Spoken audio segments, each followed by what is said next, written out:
आज भी वो उनको बानी कहते हैं। कल को इलेक्शन जीतने के बाद, जीतने तो हम खैर नहीं देंगे, पीएसपी सामने मौजूद है, जब भी तो हमारे कारकुनों को मार रहे हैं कि हमें डरा लेंगे, लेकिन ऐसा होगा नहीं खैर।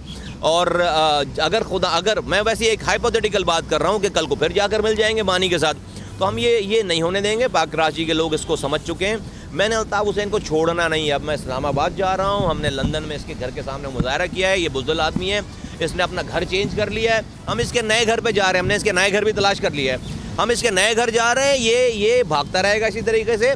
और किसी दिन आप सुनेंगे इंशाअल्लाह ताला कि ये बाथरूम में नशे की हालत में रात में गया होगा और सुबह जो है वो इसको आप पाएंगे कि वहाँ पर ये पड़ा हुआ मिला है, जो है वो पोटी में और पेशाब में जो है ना लथपथ इसकी जो है वो इसकी आवाज़ आ जाएगी इंशाअल्लाह ताला। इसका अंजाम यही है। ये बेगैरत आदमी है बहुत ज़्यादा, अल्ताफ़ जिसका नाम है, और इसको मैंने छोड़ना नहीं है। मेरे कारकुनों की शहादत हुई है और मैंने अपने कारकुनों के खून को रायगा नहीं जाने देना।